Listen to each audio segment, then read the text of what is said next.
Assalamualaikum warahmatullahi wabarakatuh. Selamat sore semuanya. Bersama Mas Bung lagi di sini.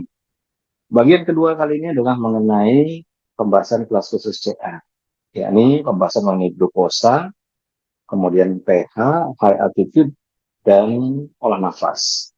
Tanpa panjang lebar, kita akan mulai. Kita akan sharing PowerPoint. Di sini nanti kita akan bahas secara enteng saja ya. Secara enteng, kan agenda ini banyak sekali. Ini agenda yang saya bawakan waktu di Rumah Sakit YK Madira, Palembang. Pada saat itu saya melakukan presentasi mengenai strategi untuk melakukan normalisasi ya, secara bertahap pada sel anomali pada pasien menderita kanker. Kemudian ada sampai orang seperti apa. Ini ada banyak bagian yang saya hilangkan. Kalau tidak ini akan panjang sekali karena waktu itu dilaksanakan dari pagi jam 9 sampai jam 9 malam. Luar biasa, panjang sekali. Ya mudah-mudahan ini saya potong-potong saja nanti ya. Saya singkat-singkat saja, langsung pada intinya saja. Jadi studi kasus yang diangkat pada saat itu ada 6.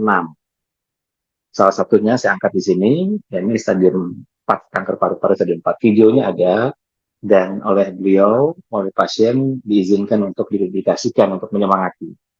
Jadi ya udah, ini bertahan sehingga detik ini sudah masuk cukup cukup lama, masuk 5 tahun lah ya, untuk 4-5 tahun, masuk tahun ke-6 lah. Kalau dihitung dari pertama kali kena, awalnya sangat lemah sekali. Kankernya 3,1 cm bulan Februari dan Maret 3,5 cm. SpO2-nya pun rendah sekali.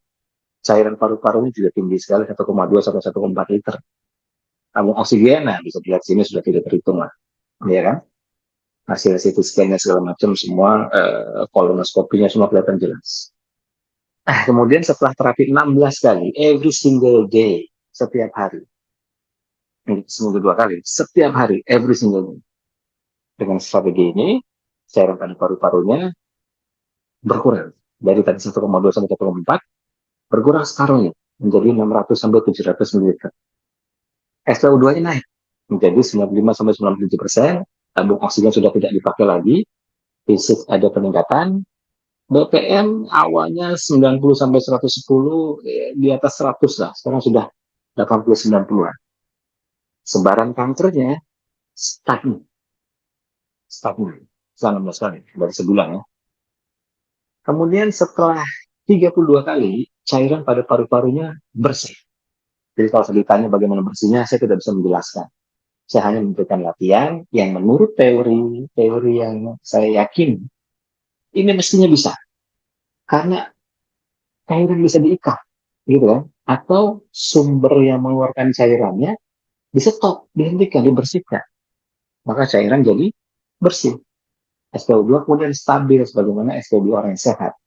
Tabung oksigen sudah tidak melekat lagi, fisik dia meningkat, bisa liburan ke Bandung, BPM juga stabil, sebaran kankernya mengecil.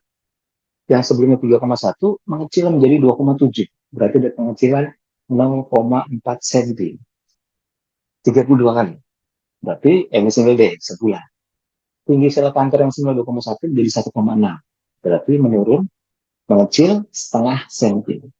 Ini lumayan sekali, lumayan sekali. Ya kalau saya ditanya pun ini saya nggak ngerti gimana cara menjelaskannya karena saya nggak tahu. Yang saya berikan adalah satu set latihan yang menurut teori nafas ritme ini mestinya ini bisa.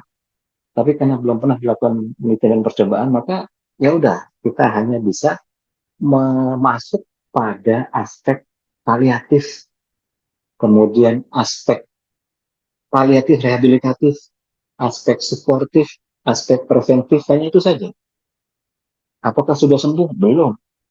Tapi paliatifnya berjalan. Ya kan? Perbaikan kualitas hidupnya berjalan. SpO2 naik, cairan paru-paru menurun, bahkan sampai bersih.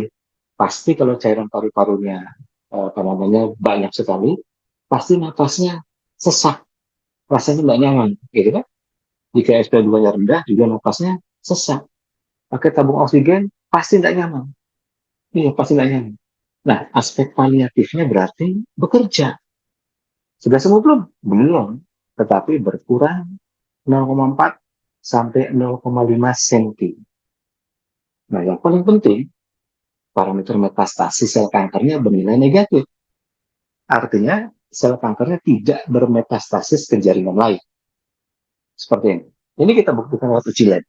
Karena saya nggak ngerti, pada waktu itu saya nggak ngerti. Pokoknya saya cuma minta sama pasien agar ketika terapi ini dijalankan, pelatihan ini dijalankan ya, lalu agar rutin dilakukan uji lab secara berkala untuk melihat hasilnya. Dan pasien setuju. Jadi dilakukan 2 kali, yang satu di Indonesia di Rumah Sakit Pondok Indah, yang kedua dilakukan di Singapura. Ya, di Singapura. Jadi akhirnya kita jadi tahu. Nah, pertanyaannya adalah bagaimana cara mengkondisikannya supaya hasilnya seperti ini. Kita belajar landasan teori. Jadi memang ketika medis berusaha melihat CA menggunakan konsep frekuensi dan gelombang, karena ada yang pakai biopsi gitu kan, ada yang pakai kimia darah, ini kita pakai konsep gelombang, frekuensi dan gelombang, maka pasti larinya ke PET scan, ya kan? PET scan. Jadi dimasukkan, diinjeksi dengan cairan gula khusus gitu ya.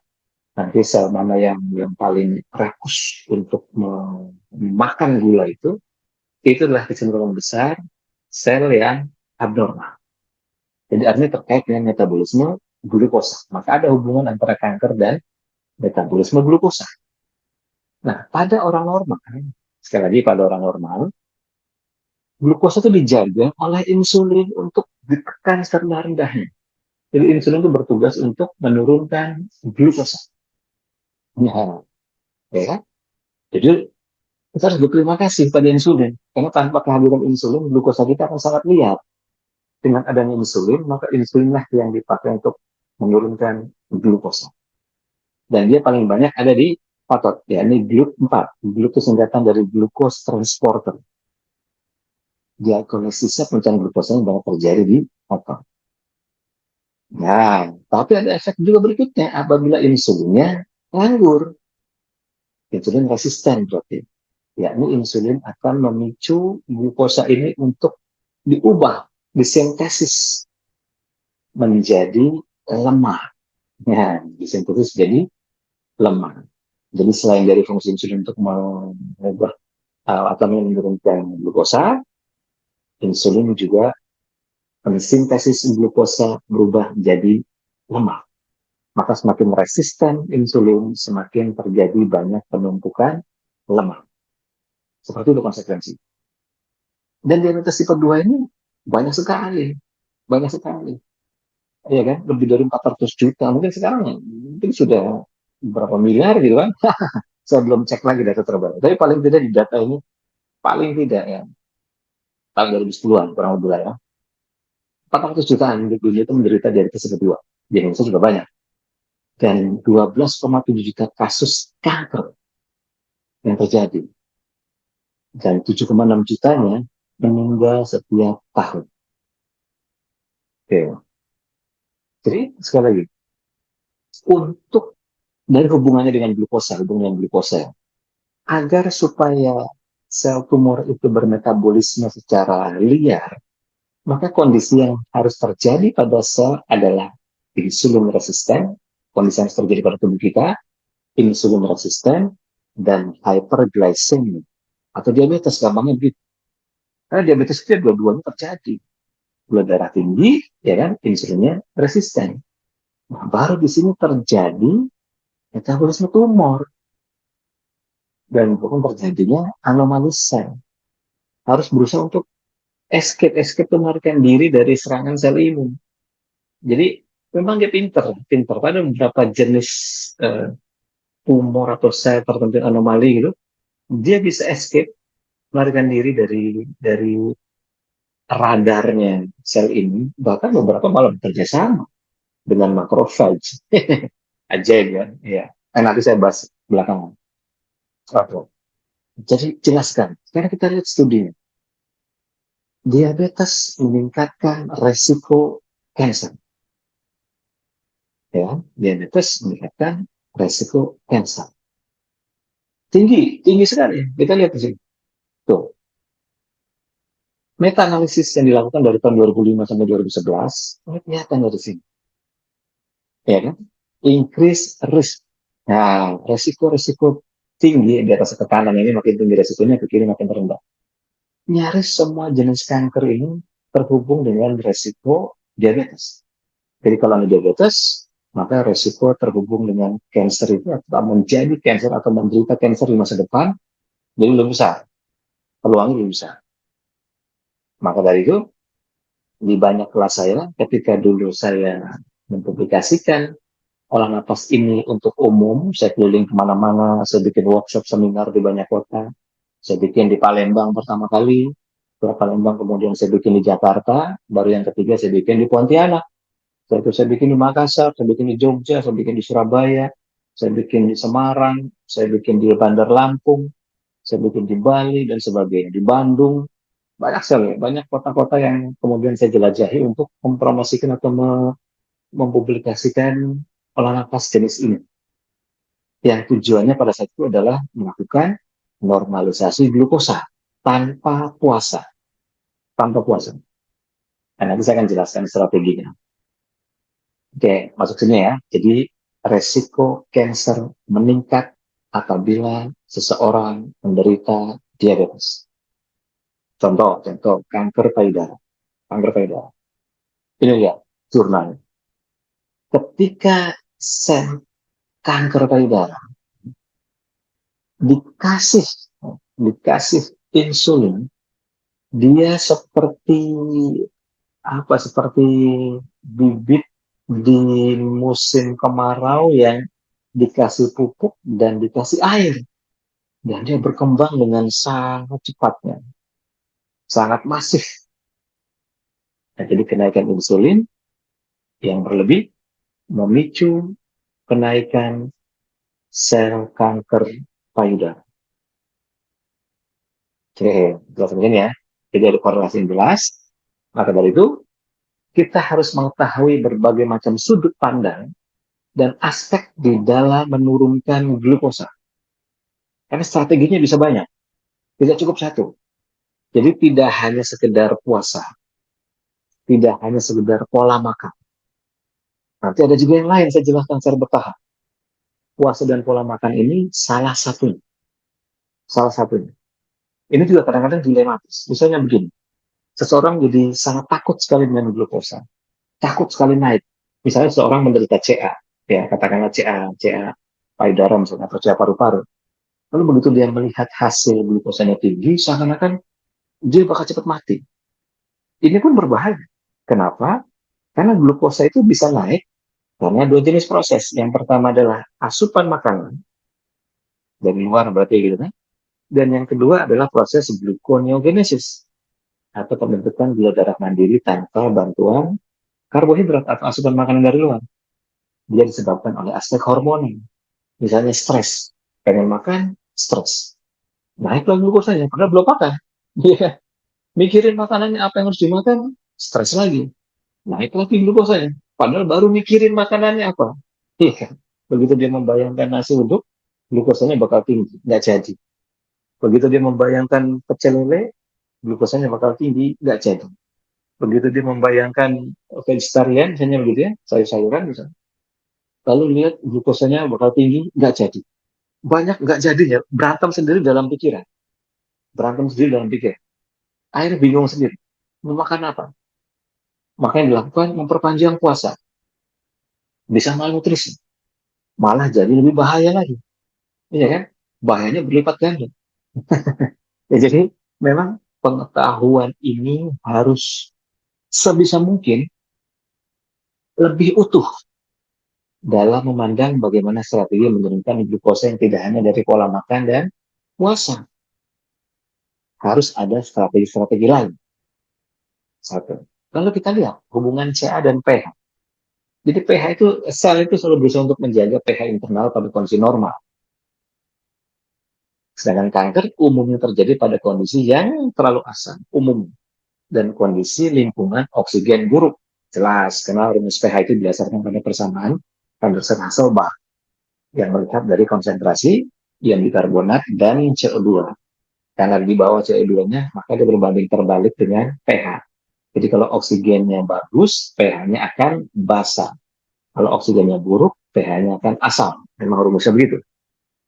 Nah, intervensi atau netralisasi pH pada tahap akhir pembentukan kanker tidak terjadi jika kita berhasil melakukan intervensi pH.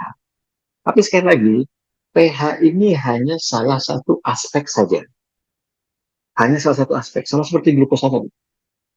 Sehingga jangan sampai itu terjebak pada lagi-lagi mikirin pH. Ya kan? Stres. Kalau misalnya pH-nya turun, stres. Nah, padahal kalau misalnya kita jadi stres, ya pH-nya juga ikut turun. Seperti glukosa tadi kan. Glukosa bisa naik walaupun tanpa ada asupan makanan. Tapi untuk sementara ini tangkap dulu saja bahwa glukosa memang berperan, diabetes berperan dalam proses peningkatan persentase timbulnya kanker, kemudian pH juga persentase untuk menjadi sel kanker karena pH itu environment. pH adalah environment atau lingkungan pada plasma atau pada cair. Jadi kalau misalnya dibalik, maka bisa dilakukan. Contoh, pada tumor, pada kasus tumor. Di sini kelihatan ya, yang warna merah itu adalah pertumbuhan tumor. Dan warna hijau adalah pergerakan pH. Jadi pada saat tumornya paling tinggi, di panah warna biru ini, pH-nya paling rendah.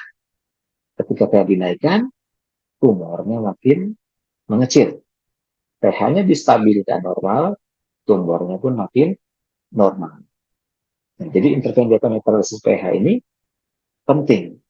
Namun ini bukan segala-galanya. Ini hanya salah satu aspek. Maka cara kita memandang ini seperti halnya bird view, gitu, seperti elang dari atas gitu. Oh oke, ini glukosa, oke, ini pH, lalu ada apa lagi nih? Oke, mungkin ada lagi namanya high altitude, ketinggian. Ada pengaruhnya misalnya CA, ada. Kita lihat. Orang-orang yang tinggal di ketinggian, ya, orang-orang yang tinggal di ketinggian, ya, di high elevation, maksudnya misalnya di puncak gunung gitu kan, di puncak bukit, gitu pokoknya ketinggian, memiliki resiko diabetes lebih rendah, memiliki cancer yang juga lebih rendah dibandingkan yang tidak tinggal di ketinggian. Nah, menarik ya? Lumayan ini, tuh, ya kan? Mereka yang tinggal di ketinggian. Nah, jurnalnya bilang begini, lalu diteliti apa saja jenis-jenis CA yang terpengaruh terhadap perubahan ketinggian. Kita lihat. Nah, CA paru-paru dan CA payudara itu sangat signifikan sensitivitasnya terhadap ketinggian. Untuk setiap kenaikan ketinggian 1000 meter, terjadi penurunan potensi pembentukan kanker paru-paru sebanyak 12,7%. Nah, waktu itu saya pernah membuat tabel, ya, silahkan dilihat di video saya sebelumnya, mengenai berapa korelasi antara SpO2 manusia dengan high altitude ketinggian. Jadi kalau kita bisa turunkan sampai berapa persen, maka terjadi penurunan potensi pembentukan kanker paru-paru sebanyak 12,7%. Nah, maka pada studi yang tadi disebutkan di awal, itu menggunakan pendekatan ini. Sel CA-nya diangkat ke ketinggian dengan cara kita turunkan SpO2. Seperti itu. Ya, karena hal itu hubungan antara SpO2 dengan ketinggian. Tapi, saya ulangi ya, tapi efek ini hanya signifikan pada jenis-jenis kanker tertentu, seperti paru-paru dan payudara. Untuk kanker lainnya, tidak sensitif. Nah, makanya, nanti akan saya jelaskan setelah di slide setelah ini. Makanya, ada beberapa teknik nafas tertentu yang apabila kita naikkan dia ketinggian, di ketinggian dengan cara menggunakan SpO2-nya, ya kan, seakan-akan sedang disimulasikan berada di ketinggian, maka jenis-jenis penderita kanker paru-paru, payudara, itu akan membaik drastis. Akan membaik drastis. Tapi kanker lain belum tentu. Nah, iya kan? Kanker belum tentu. Kita lihat studi CA dan olah nafas. Ada studi 10 tahun terhadap penderita kanker paru-paru dan kanker nasofaringea yang berlatih olah nafas setiap pagi hari selama 6 tahun. Ya, jadi MD itu singkatan dari Morning Breathing Exercise. Jadi yang latihan, usianya lebih panjang. Survival proportionnya lebih panjang dibandingkan yang tidak latihan. Ya, jadi latihan nafas ini 6 tahun loh. Makanya kadang-kadang bagi teman-teman yang belajar di kelas khusus CA, yang belajar sama saya, kalau misalnya baru belajar seminggu gitu kan, atau sebulan, kemudian hanya seminggu 2 kali, atau seminggu 3 kali, di rumah nggak latihan, ya, ya mohon maaf, nggak bisa berharap banyak. Kenapa? Ini every single day, setiap hari, minimal 6 tahun, baru bisa survival lebih tinggi. Jadi kalau sebulan naik turun gitu kan, namanya manusia ada malesnya, ada nggak pengen latihan, ada capek, ada lelah, ada bosan, itu harus dikalahkan dulu. Maka di metode ini, saya kemudian berpendapat bahwa harus ada pembentukan kebiasaan baru dulu. Kalau nggak bisa. Meskipun kita kasih teknik yang canggih sekali, olah nafas yang luar biasa sekali, tapi kalau dilatih sesekali sesekali itu nggak jadi, Pak. Nggak jadi, nggak jadi. Itu. Nah, maka studi kasus saya yang cancer paru-paru stadium 4 yang di awal tadi saya ceritakan itu latihan every single day. 3 bulan non-stop, nggak berhenti. Jadi saya setiap hari datang ke rumah. Saya kasih warning sama suaminya pada saat itu, Bapak harus temenin Ibu, atau Ibu lewat. Nah, saya kasih ultimatum. Ya. Karena saya mau datang tiap hari. Bapak harus temenin. Kalau perlu latihan bersama, disemangati. Karena salah satu faktor penyembuh dari pasien CA adalah hadirnya semangat dari orang terdekat atau orang yang sayang sama kita. Jadi izinlah sama kantornya, suaminya, izin Pak 3 bulan. Ya, terus Mas Agung, saya temenin Mas Agung. Oke, 3 bulan latihan. Berubah drastis. 3 bulan, every single day. Berarti 90 hari. Bayangkan. Makanya kadang-kadang saya sama para peserta ini agak dilematis. Kalau misalnya dibuat kelas 90 hari, rata-rata bosan. Wah, materinya itu aja. Rata-rata bosan, materi itu aja. Padahal prinsip ojo bosan di bulan baleni itu penting sekali kalau pembentukan kebiasaan. Oke, lanjut ya. Kita lihat studi kasus ini. Ini adalah riset jurnalnya Wim Hof. Ini adalah riset jurnalnya Wim Hof. Melakukan olah nafas dan melakukan aktivitas aktivasi terhadap saraf simpatik, hyperventilation, gitu kan? Kemudian breath holding dan oxygenation. Hasilnya adalah pH menjadi basah, proven by science, temperatur turun, heart rate turun, karbondioksid turun, oksigen naik. Berarti pH naik. Epinefrin atau adrenalin naik. Nah, ini yang dulu saya jelaskan bahwa salah satu efek dari Wim Hof adalah kenaikan adrenalin tinggi, dan ketika adrenalin naik tinggi, lihat sini ya, nah, ketika epinefrin atau adrenalin spike, spike itu berarti meroket, kalau kita sebut saja begitu ya. Ketika adrenalin spike atau meroket, maka adrenalin itu punya reseptor yang khas di sel kita. Nama reseptornya adalah adrenergic receptor. Dan ketika adrenalin itu hinggap pada adrenergic receptor, maka kemudian dia akan memicu produksi NK cells atau natural killer cells. Jadi saya ulangi, ketika epinefrin naik, ini saya kasih warna merah ya, saya ambil pulpen dulu bentar. Oke, saya ambil pulpen, ini dia. Ya, jadi ini saya kelihatan sekali ya. Adrenalin, ya, naik di sini, ya kan? Spike. Nah, ketika adrenalin ini spike, maka adrenalin itu kan hinggap pada reseptor sel. Jadi kalau saya gambarkan sel ini ada antena parabola di atasnya gitu kan. Di adrenalin itu anggaplah bentuknya begini, maka dia akan hinggap pada reseptor adrenergic. Lalu dia akan memicu reaksi berantai untuk memunculkan sesuatu yang disebut dengan NK cell. Nah, NK cell ini adalah natural killer cell. Jadi adalah bagian dari sel imun bawah NK cells. Nah, fungsi dari NK cells ini adalah untuk menghajar tumor, ya kan? Untuk menghajar CA. Nah, jadi dasarnya itu. Makanya kenapa teknik ini, Wim Hof ini bisa dipakai untuk apa namanya, menurunkan agresivitas dari sel kanker. Karena NK selnya meningkat. Tapi sekali lagi, karena teknik Wim Hof ini mensimulasikan di ketinggian, maka jenis-jenis CA tertentu saja yang dominan menurut jurnal tadi ya, menurut jurnal tadi. Yakni CA paru dan CA payudara.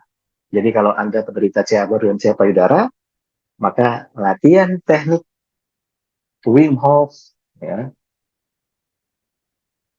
kemudian atau Bastrika, ya, Bastrika Pranayama, atau Kapalbhati, ya, Pranayama, atau teknik OPH nafas ritme. Ya, kita juga punya yang mirip dengan itu. Teknik OPH nafas ritme. Apa bedanya teknik OPH dibandingkan dengan Wim Hof, Bastrika, atau Kapalbhati? Wim Hof, Bastrika, dan Kapalbhati tidak menggunakan konsep frekuensi, tidak melakukan pengaturan detik pada saat melakukan hiperventilasi. Sedangkan di dalam teori nafas ritme, di dalam teknik OPH, detiknya kita atur. Detiknya kita atur saat melakukan hiperventilasi. Kenapa? Karena frekuensi secara parasimpatik berada di antara 0,15 sampai 0,4 Hz, kita bisa memilih antara 33 atau 22 atau 1 Hz atau 321 atau 123, masing-masing punya dampak yang berbeda. Bahkan lebih jauh dari itu, di teknik OPH, kita menstandarisasi dengan menggunakan ritme 24. Ini masuk pada frekuensi 0,16 Hz, ritmenya parasimpatik. Dia masuk pada mekanika ventilasi rasio 1:2, yakni menstimulasi syaraf vagus. Menstimulasi syaraf vagus. Jadi dalam struktur syaraf krania di otak kita, ada 12, ya 4 adalah syaraf parasimpatik, yakni oculomotor, facial, glossopharyngeal, dan vagus. Oke, 24. Kemudian jika disuruh memilih antara ritme 332211, 321123, setengah-setengah, ya, maka untuk penanganan CA kita menggunakan ritme dua setengah, dua setengah. Ya, ini beda setengah detik aja beda frekuensi. 24 atau 33 itu frekuensi 0,16 Hz. Kalau misalnya 22, frekuensinya 0,2, 25 Hz. 0,2, 0,2 0,25. Ini kan tinggal dijumlah kemudian dibagi. Kan ada rumus perhitungan. Oke, jadi teknik OPH punya kelebihan, yakni menghitung laju pernapasan menjadi frekuensi sehingga kita bisa direct mengarahkan pada target yang kita mau. Oke, lanjut ya. Menarik ya. Nah, jadi pada studi Wim Hof ini terjadi kenaikan adrenalin. Dan hasil akhirnya adalah terjadi kenaikan pH. Maka tadi ketika pH ini sudah berhasil berubah, environment-nya, dia menjadi ekosistem yang tidak bagus bagi sel CA. Tapi sekali lagi, teknik napas yang mensimulasikan seakan-akan sel itu naik pada ketinggian hanya efektif, dominan efektif berdasarkan statistik hanya untuk CA paru-paru dan CA payudara. Untuk yang selain dari itu, ya kita harus lihat lagi yang lain.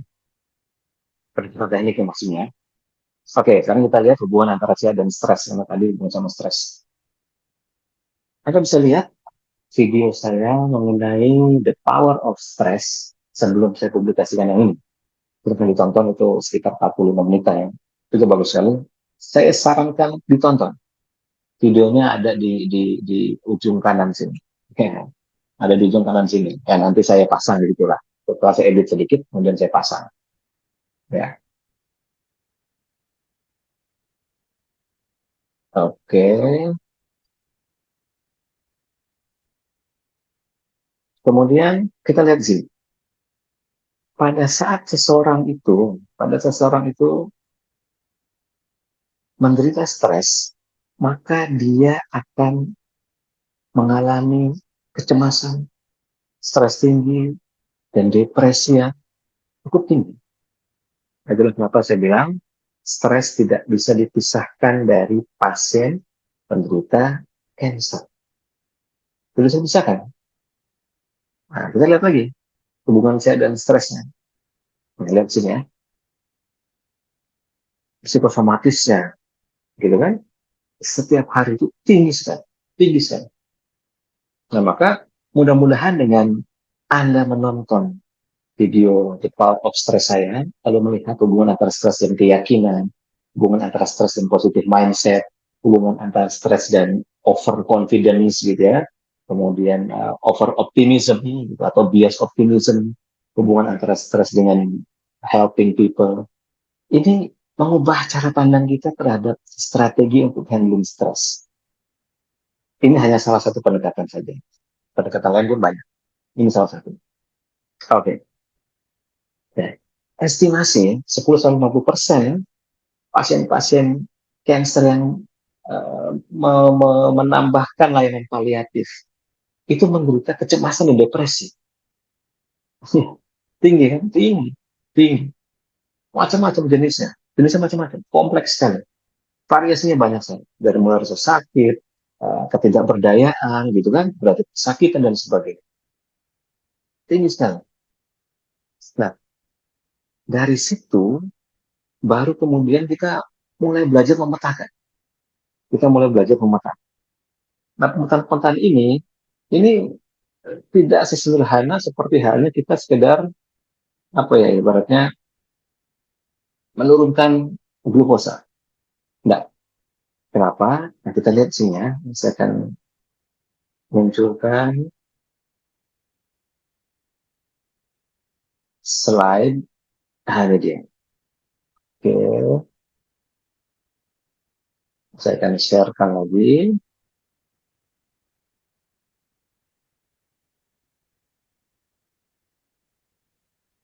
Ya.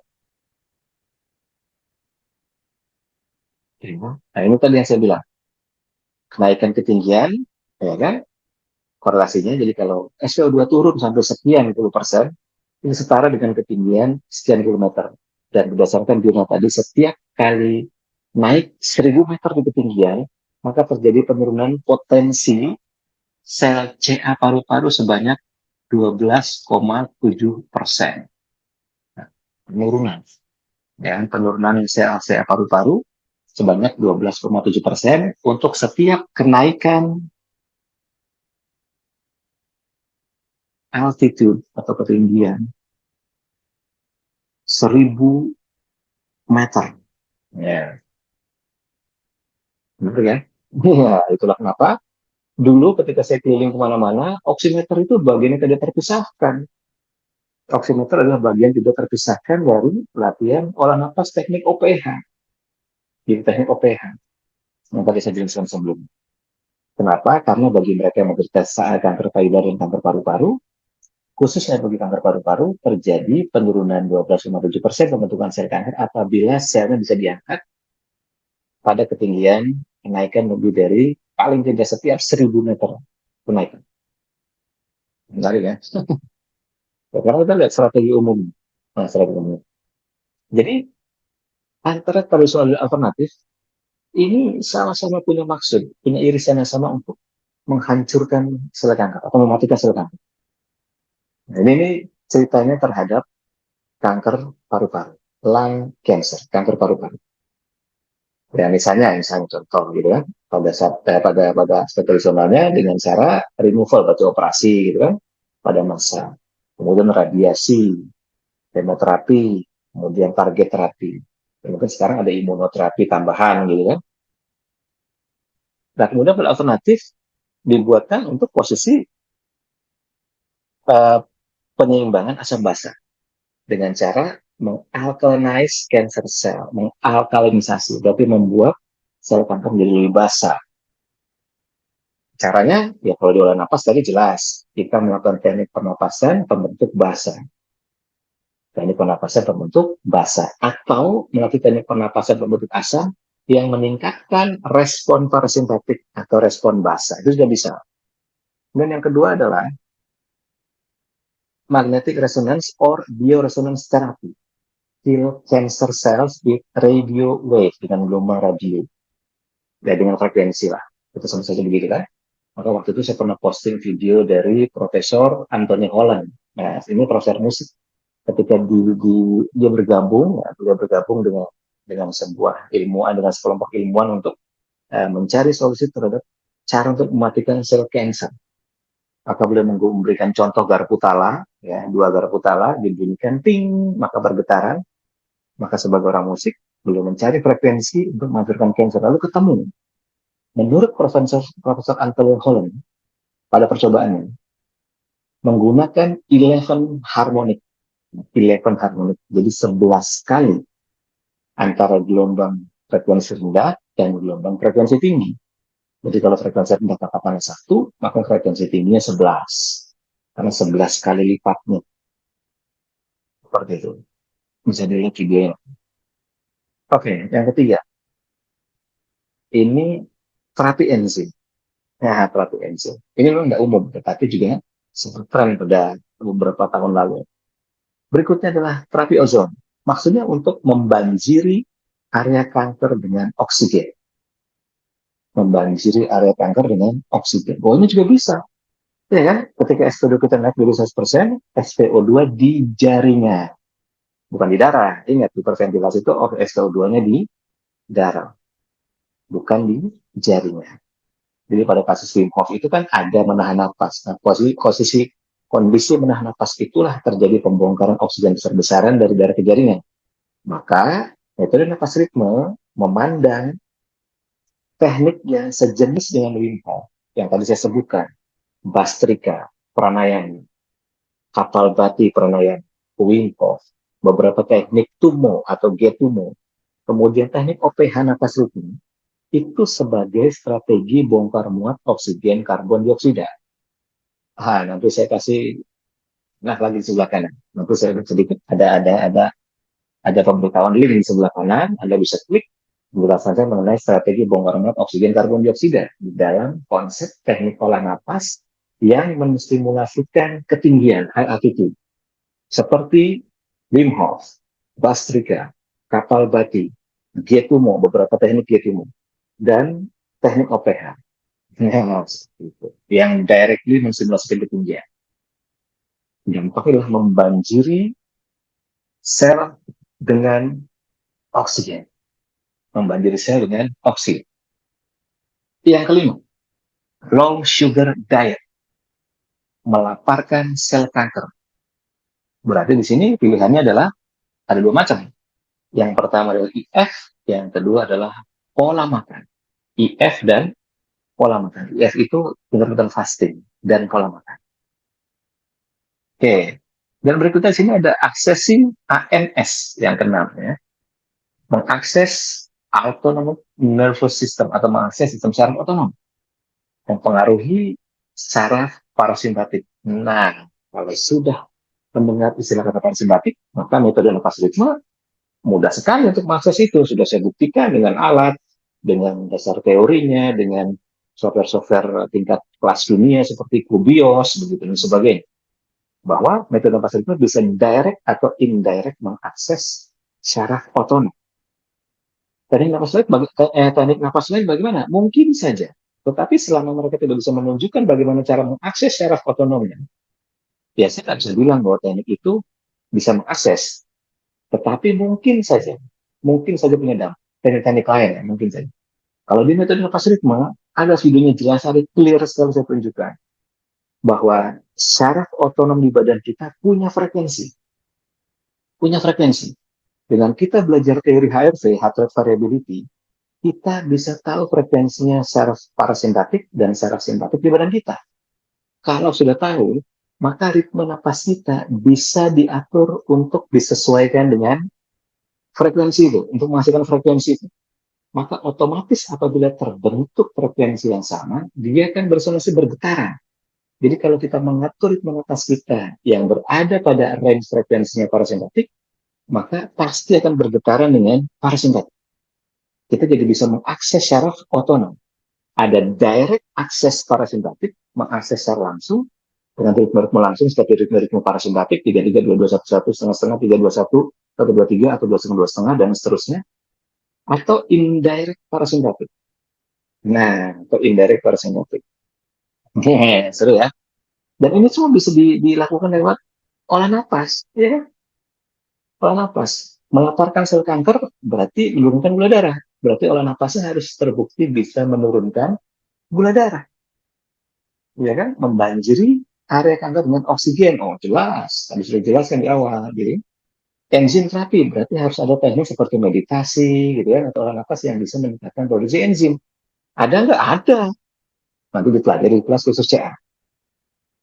Kill cancer with radio wave, gelombang frekuensi. Jangan lupa, otak kita memancarkan gelombang, jantung kita memancarkan gelombang, perut kita memancarkan gelombang. Maka dari itu, di brosur saya tulis, kita akan belajar potensi lain dari head brain atau otak kepala, heart brain atau otak jantung, gut brain atau otak perut, yang masing-masing punya frekuensinya sendiri. Kita belajar untuk membentuk frekuensi dari otak kita, jantung kita, perut kita, dan menggunakan, mengoptimalkan. Oke, betul ya. Nah, di sini contohnya, jadi ya sudah untuk asam basa treatmentnya dengan cara mengalkalinisasi sel kanker. Anda bisa tonton video strategi bongkar oksigen karbon dioksida saya sebelumnya. Kemudian membanjiri area kanker dengan oksigen, ini sudah jelas. Terapi kedua berikutnya adalah kill cancer with waves enzyme therapy. Nah, ini bisa digunakan bagaimana cara kita memaksimalkan potensi gelombang yang lahir dari tiga otak kita. Nah, dari tiga otak kita. Seru ya. Go. Jadi antara pikiran, emosi, feeling, kita koherensikan. Kita koherensikan. Kita, koherensi itu adalah gelombang konstruktif. Salah satu dari golden ratio atau gelombang konstruktif. Nah, ini kita pelajari nanti. Kita pelajari. Kemudian kita juga nanti akan belajar beberapa meditasi, ya, single coherence, love mindfulness. Meditasi-meditasi pembentuk gelombang alfa. Kita akan dominankan. Meditasi bentuk gelombang alfa. Karena begini, jantung kita melakukan komunikasi dengan otak kita ini dalam 4 cara. Kita akan sebelah kiri ya.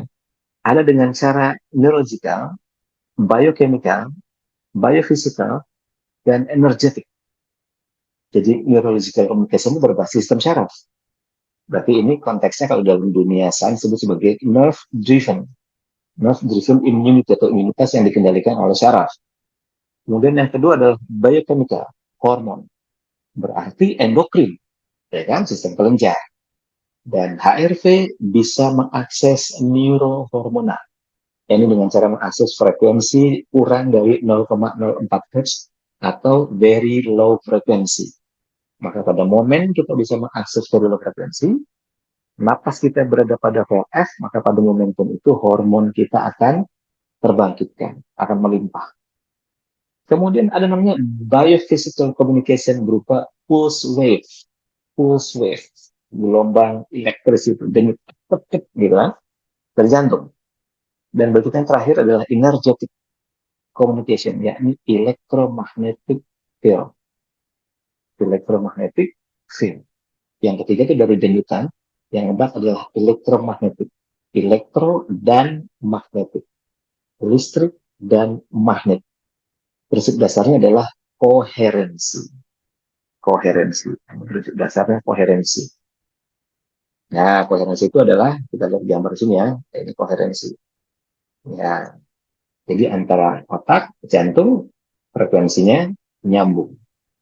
Ini saya pernah jelaskan di kelas sebelumnya, di kelas hari Minggu juga pernah, kemudian di kelas community instructor juga pernah, di kelas clinical AP juga pernah, bagaimana cara kita membangun koherensi yang disebut sebagai resonansi HF delta antara jantung kita dengan otak kita. Dari sisi mekanika ventilasi, menggunakan prinsip teori frekuensi, juga dari sisi olah rasa. Ya, jelas ya. Kemudian low sugar diet atau melaparkan sel kanker. Jika bukan olah napas, maka pilihannya pasti puasa. Jika bukan olah napas, pilihannya pasti puasa. Nah, kalau puasa, pilihannya ada banyak. Kita bisa pakai food combining, kita juga bisa pakai puasa plus combining, atau puasa plus ketogenik, berarti masuk ke ketofastosis gitu kan. Atau Anda tertarik dengan diet karnivora, puasa plus carnivore diet, itu juga bisa. Atau Anda bisa belajar disebut dengan fasting mimicking diet atau FMD. Ini juga konsep yang tidak kalah menariknya. Ya, untuk cancer juga bagus. Ya, ini nggak saya bahas, itu nanti dibahas secara terpisah saja.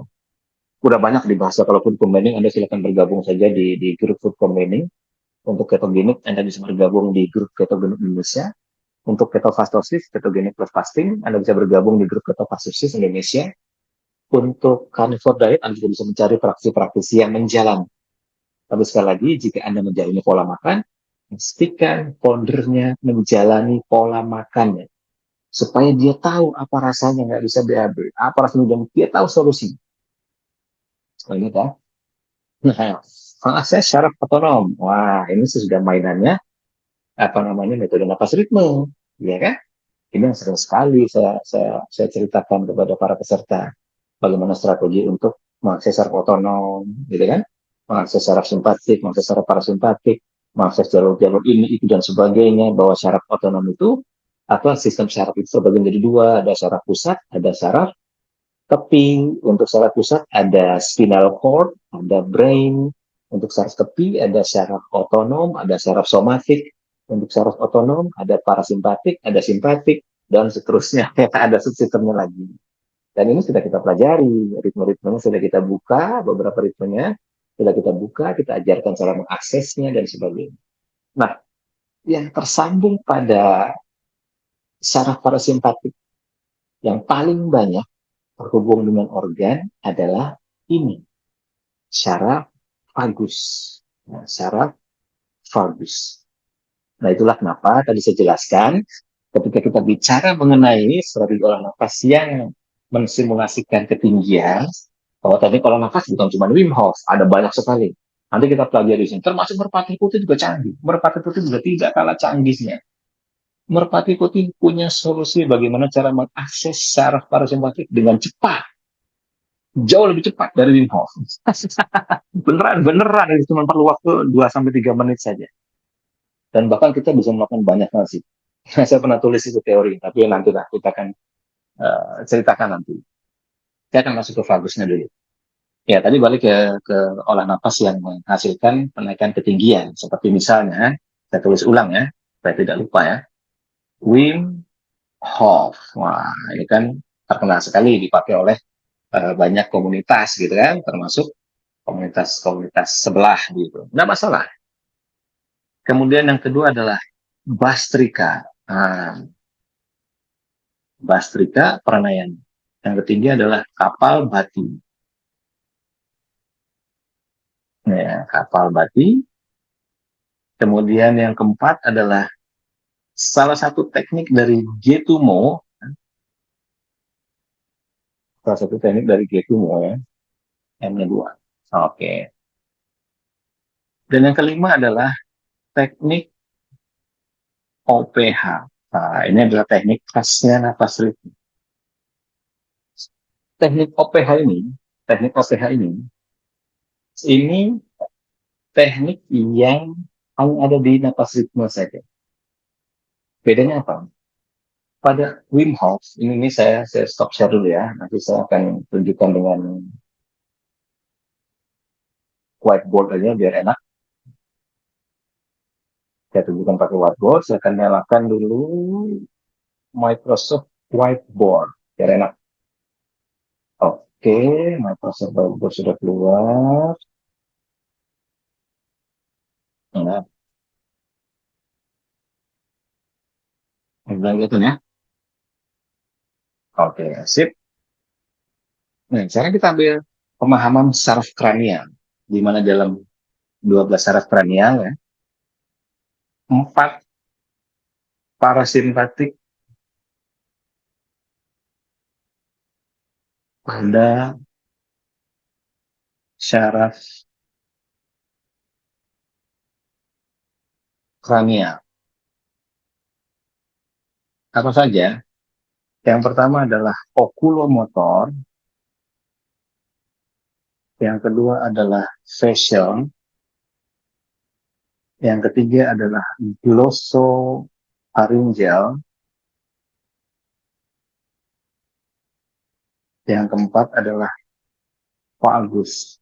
Nah, jadi apabila ada seorang yang melakukan teknik Wim Hof atau Bastrika atau kapal batu atau salah satu jenis G2-nya, kita ambil contoh saja, walaupun tidak persis sama. Misalnya ada seorang melakukan teknik Wim Hof dengan tarik buang cepat hiperventilasi, let's say ritmenya 22. Let's say ritmenya 22. Berarti maksudnya adalah tarik dua, buang dua, gitu kan? Berventilasi cepat. Maka dia masuk pada frekuensinya parasimpatik, frekuensi 0,25 Hz, 0,2 Hz, 0,25. Kalau satu 0,5, 22 0,25. Nah, karena secara parasimpatik itu ada 4, maka sebaran energi yang dihasilkan dari ritme 22 ini akan menyentuh keempat-empatnya. Ya, paham ya? Karena tidak diatur frekuensinya. Kan okulomotor punya frekuensi, facial punya frekuensi, glossopharyngeal punya frekuensi, vagus punya frekuensi, vagus frekuensi. Sedangkan range-nya ada di antara keempat-empatnya. Sedangkan dua-dua ini tidak ada pengaturan secara spesifik, kita pengen nempel kemana. Kan begitu kan? Maka artinya, kita ambil ilustrasi sederhana saja. Jika seorang melakukan Wim Hof dengan ritme 22, maka dia dapat 25%, ya, anggaplah seperti itu, dari masing-masingnya. Ya, 25% dari masing-masingnya. Ya terserah mau satu satu dua dua tiga tiga gitu kan. Wim Hof kan begitu, nggak ada pengaturan detiknya, saya suka sukanya saja Anda melakukan gitu kan. Sedangkan saraf parasimpatik itu ada 4, dan dalam struktur saraf kranial itu ada 4. Oke, jelas sampai sini ya. Nah sekarang kita bandingkan, ini saya geser, kita bandingkan ketika seseorang melakukan teknik OPH,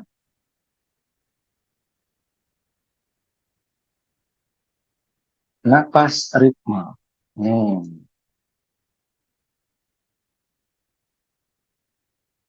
Wah, saya tulis ulang parasimpatik yang 4-nya ya. Saya tulis ulang. Oculomotor, facial, glosopharyngeal, dan vagus. Nah, teknik OPH napas ritme menggunakan teknik 2-4 ya, dan 2,5 saya jelaskan 2,5. 2,5 itu penjelasannya sama seperti 22. Berarti dia membagi rata, ilustrasinya membagi rata semua manfaat atau kelistrikan atau energi yang dihasilkan darinya pada keempat-empatnya.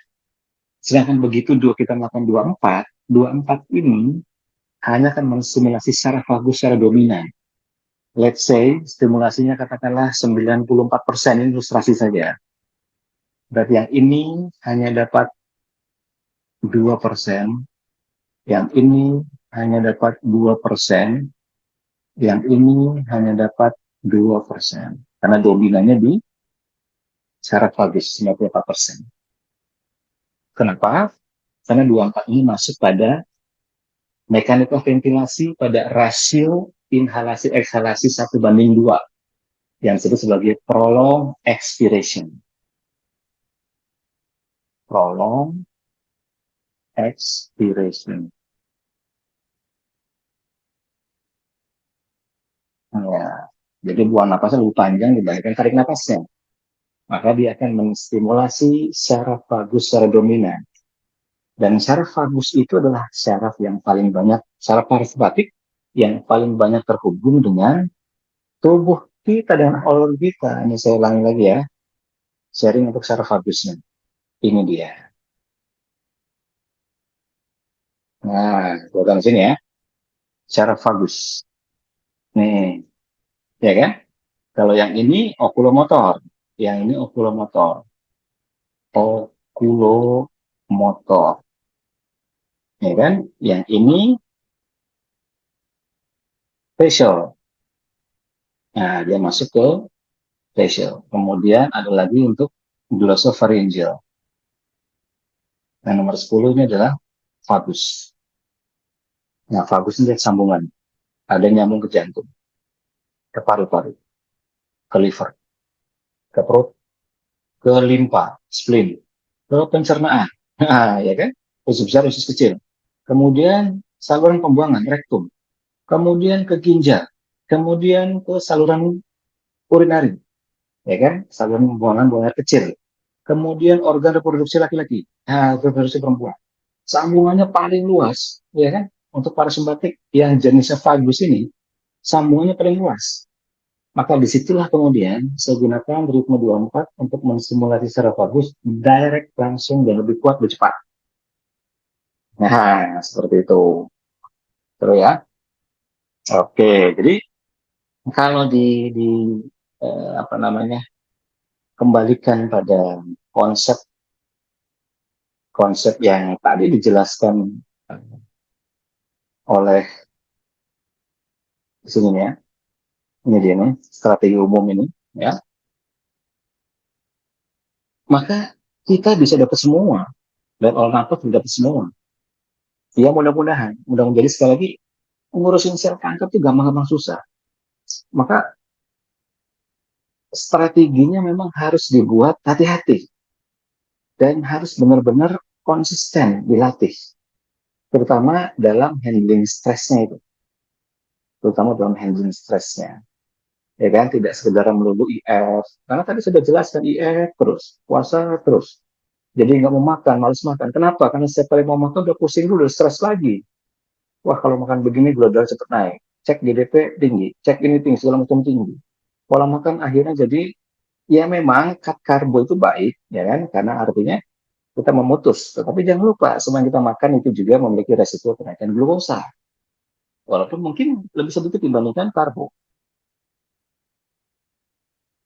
tapi sama aja. Yang penting tidak menghasilkan kenaikan stres. Tidak menghasilkan kenaikan stres ketika pengen makan, dan ketika memilih makanan, dan ketika melihat hasil uji gulanya. Maka kalau di sini, HRV kita pakai. Nanti setelah ini saya jelaskan mengenai kenapa HRV dipakai. Nah, seru ya. Oke, jadi itu sekilas singkat saja, sekilas singkat. Karena ketika saya bawakan di Palembang itu dari jam 9 pagi sampai jam 9 malam. Nggak mungkin saya bikinkan videonya, ya kan? Ya sudah, kita potong-potong saja, poin-poinnya saja. Nanti inti atau isi latihannya ada di kelas, diberikan di kelas. Ritmenya berapa, strateginya, audiens segala macam di kelas. Sampai ketemu di video ketiga bersama Mas Gunung di sini. Assalamualaikum warahmatullahi wabarakatuh. Tetap semangat.